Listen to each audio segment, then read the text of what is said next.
Labą dieną, šiandieną parodysiu instrukciją, kaip galima distanciniu būdu, tai yra neatidarant vartų automatikos, priprogramuoti BFT Mito Cool 2 mygtukų pultelį. Šiuo atveju turime veikiančią automatiką ir veikiantį pultelį, jisai uždega mūsų lemputę, na, antrasis pultelis neveikia. Jį reikia pririšti. Ši funkcija yra galima beveik visose senesnio modelio BFT automatikose, na ir naujesnio modelio automatikose, tose, kur yra įjungtas distancinis programavimas, nes tokią funkciją per meniu galima išjungti.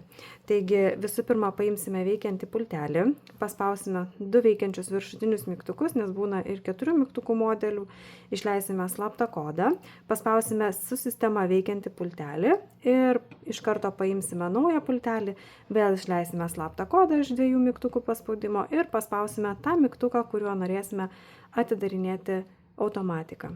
Taigi, demonstruoju. 1, 2, 3 atleidžiu, 1, 2, 3 atleidžiu. Imu naują.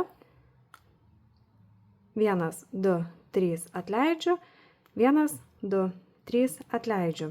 Ir po šios procedūros rekomenduoju 20 sekundžių luktelti, kad programavimas pilnai būtų uždarytas vartų automatikoje ir tik po kokių 20 sekundžių pasibandyti naują mygtuką. Taigi, veikia. Dabar kodėl aš skaičiuoju, tam, kad būtų lengviau ir kad būtų tinkamai išlaikytos mygtukų paspaudimo proporcijos, tai jeigu pastebėsite, aš pradedu skaičiuoti slaptą kodą ne nuo paspaudimo momento, bet nuo to momento, kai užsidega LED lemputė. Jinai užsidega su tokiu uždelsimu. 1, 2, 3. Na ir tada toliau spaudžiau veikiantį pultelį. Gero naudojimo.